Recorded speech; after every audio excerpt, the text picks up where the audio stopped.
Assalamualaikum dan salam sejahtera. Bersama kami Berita di TV. Jangan lupa untuk follow Facebook Malaysia Deadline dan YouTube Deadline TV.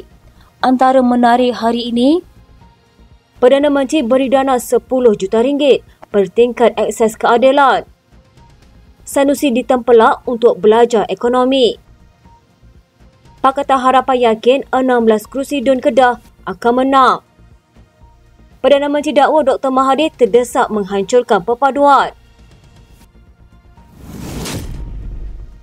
Perdana Menteri Datuk Seri Anwar Ibrahim mengumumkan dana 10 juta ringgit untuk dimanfaatkan Yayasan Bantuan Guaman Kebangsaan. Beliau berkata kerajaan menghargai usaha yang dijalankan YBJK yang ditubuhkan sejak 12 tahun lalu untuk memberi akses dalam prosiding jenayah. Katanya, sejak penubuhan YBJK sejak 12 tahun lalu, ia menyaksikan ratusan ribu orang diwakili dalam prosiding jenayah dan akses kepada keadilan di negara ini dipertingkatkan. YBJK juga menjadi penyedia bantuan guaman terbesar negara dan kerajaan sendiri mengiktiraf peranannya. Sewaktu saya berada di Sungai Buloh, saya sendiri melihat ramai banduan yang diberikan peluang untuk dibicarakan. Anwar juga berkata kerajaan sentiasa mengiktiraf hak asasi semua pihak untuk menuntut keadilan, termasuk peranan yang dimainkan oleh Majlis Peguam. Dalam menegakkan kedaulatan undang-undang, ia tidak boleh dilihat daripada prisma teori perundangan semata-mata kerana prinsip sedemikian tidak boleh direalisasikan sekiranya orang di jalanan tiada sumber ekonomi yang mampu untuk mendapatkan akses keadilan. Dalam hal ini, saya memuji usaha gigih Majlis Peguam dalam menyediakan bantuan guaman melalui skim yang ditubuhkan sejak lebih 40 tahun lalu. Kerajaan mengiktiraf akses terhadap keadilan adalah hak asasi dan saya bersedia untuk memberi pertimbangan serius kepada Majlis Peguam dalam perkara ini. Menteri Pendidikan Fadlina Siddiq berkata, Kolej Vokasional mencapai kejayaan yang memberasangkan apabila lebih 90% graduannya mendapat pekerjaan selepas tamat pengajian mereka. Beliau berkata ini kerana graduan kolej berkenaan mempunyai kemahiran yang berkualiti menerusi 606 program diploma yang ditawarkan kementerian. Katanya, kadar kebolehpasaran graduan kolej vokasional kami telah melepasi 90% dan kesemua 606 program diploma yang kami tawarkan telah mendapat akreditasi Agensi Kelayakan Malaysia dan Lembaga Teknologis Malaysia. Kita perlu hebahkan kepada orang ramai supaya mereka sedar peluang yang ditawarkan di kolej vokasional kita. Fadlina berkata kementerian juga bekerjasama rapat dengan industri bagi memastikan program yang ditawarkan seiring dengan permintaan industri. Katanya buat masa ini, kami tidak mempunyai isu dengan kebolehpasaran graduan kami. Kami bekerjasama rapat dengan industri untuk memastikan graduan kami kekal relevan dengan permintaan industri.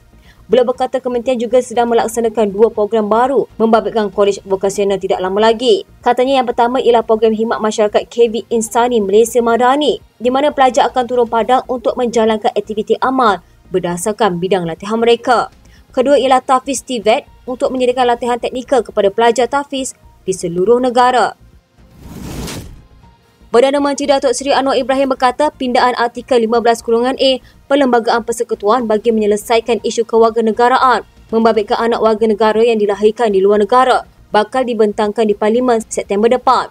Menurutnya pindaan itu membabitkan penggantian perkara bapa siapa dalam bahagian 1 dan bahagian 2. Jadual kedua dengan perkataan sekurang-kurangnya salah seorang daripada ibu bapa. Katanya beberapa isu kritikal menyumbang kepada cabaran yang dihadapi oleh orang tanpa kerakyatan di Malaysia. Bagi kanak-kanak yang dilahirkan di luar negara, kepada ibu Malaysia, usaha sedang dijalankan untuk menyelesaikan isu kewarganegaraan untuk mereka. Kami akan membentangkan pindaan kepada Perlembagaan Persekutuan untuk menggantikan perkataan bapa siapa dalam bahagian 1 dan bahagian 2, jadual kedua dengan perkataan sekurang-kurangnya salah seorang daripada ibu bapa. Sebelum ini, kerajaan bersetuju memberikan kewarganegaraan secara automatik melalui kuat kuasa undang-undang kepada anak yang dilahirkan di luar negara oleh ibu warga negara Malaysia yang berkahwin dengan pasangan bukan warga negara. Pakatan Harapan Selangor secara sinis menasihati Datuk Seri Muhammad Sanusi Magno supaya meneliti terlebih dahulu data ekonomi sebelum mengeluarkan kenyataan. Pengarah Pilihan Raya, Yahya Mat Syari yang juga Ketua Cabang Tanjung Karang berkata, mengulas kenyataan Ketua Pengarah Pilihan Raya Perikatan Nasional itu bahawa Selangor hanyalah bertuah kerana kebetulan berada dekat dengan Kuala Lumpur. Katanya, kalau Kedah nak maju, dia kata ambil Pulau Pinang. Sekarang dia kata Selangor bolehlah maju sebab dekat KL. Apalah pemimpin PN, dia lupa Kuala Lumpur itu Selangor beri kepada Kerajaan Persekutuan. Ini sejarah.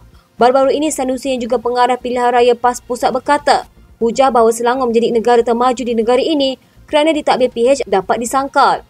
Bekas ahli Dewan Undangan Negeri Jenderik itu berkata, Selangor bukan negeri yang boleh dijadikan model kebijaksanaan PH, khususnya PKR, sebaliknya hanya menumpang tuah dari Kuala Lumpur. Katanya Selangor bertuah kerana Kuala Lumpur berada dalam wilayah negeri Selangor. Di situ pusat pembangunan, pusat perniagaan, segala pusat ada di Kuala Lumpur. Kalau Kuala Lumpur itu ada di Kedah, saya yakin kemajuan Selangor akan berada jauh di belakang Kedah pada waktu ini.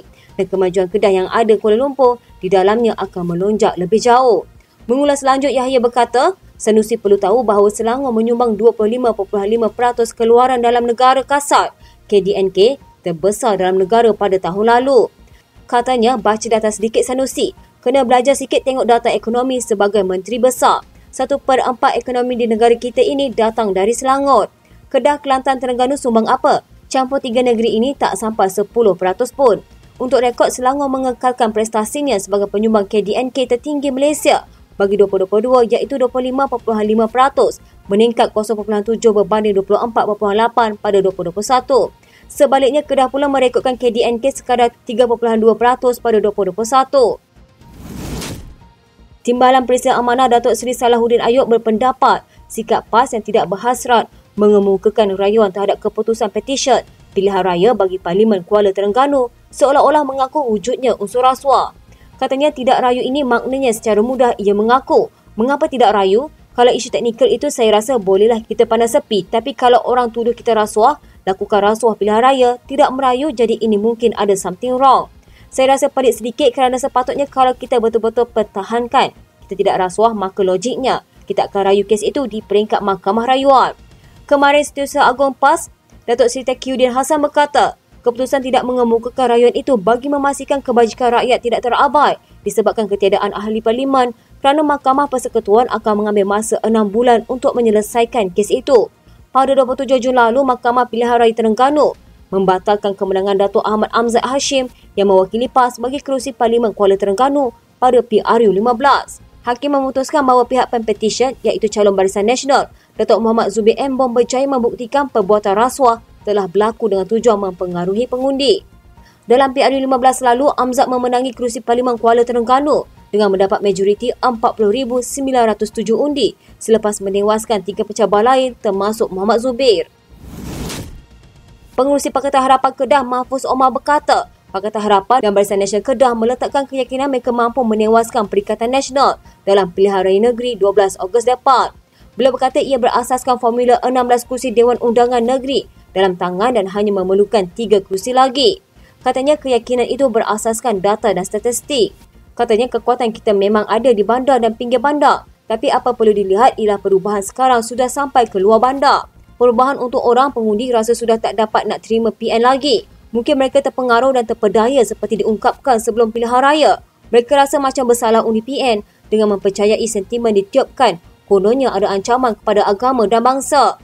Dewan Undangan Negeri Kedah mempunyai 36 kerusi dengan PN sebelum ini memegang 20 kerusi, PAS 14 bersatu 6, PH 10 kerusi, PKR 5, Amanah 3, DAP 2, BN 2 kerusi, UMNO 2 dan Pejuang 2. 2 kerusi dan kosong susulan tindakan Adun Gurung, Johari Abdul dari PKR yang mengosongkan kerusinya pada 18 Disember tahun lalu apabila dia dilantik sebagai Speaker Dewan Rakyat, manakala Don berlantik kosong akibat kematian adunnya, Muhammad Isa Syafiee pada 14 Jun.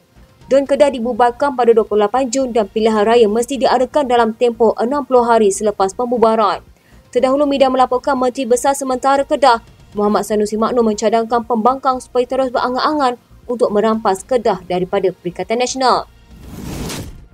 Perdana Menteri Datuk Seri Anwar Ibrahim berkata serangan Dr. Mahathir Mohamad bahawa tindakan mempromosi Malaysia yang berbilang kaum melanggar perlembagaan merupakan cubaan terdesak terakhirnya untuk kelihatan relevan dalam politik masa kini. Tegas Anwar, bekas Perdana Menteri itu telah kehilangan pengaruhnya selepas pilihan raya umum ke-15, apalagi selepas dia mengalami kekalahan besar di kerusi Langkawi. Katanya Mahathir hilang deposit di Langkawi. Saya rasa kita tidak patut ambil serius sangat. Sudah tentu ini percubaan terakhirnya untuk dilihat relevan. Saya akan menjadikan dia tidak relevan. Saya akan mengulas mengenainya. Dia menjawab soalan bekas Presiden Badan Peguam Malaysia, Christopher Leong, yang menjadi moderator sesi itu. Sekiranya ada kesan daripada komen Mahathir itu. Bekas Perdana Menteri 2 kali itu baru-baru ini membuat kenyataan bahawa mempromosikan Malaysia yang berbilang kaum adalah bertentangan dengan Perlembagaan Persekutuan. Sebelum ini Mahathir juga menuduh orang bukan Melayu tanpa memberikan bukti mahu menukar pemilikan dan nama Malaysia. Sekian berita pagi di TV pada hari ini. Jangan lupa untuk follow Facebook Malaysia Deadline dan YouTube Deadline TV.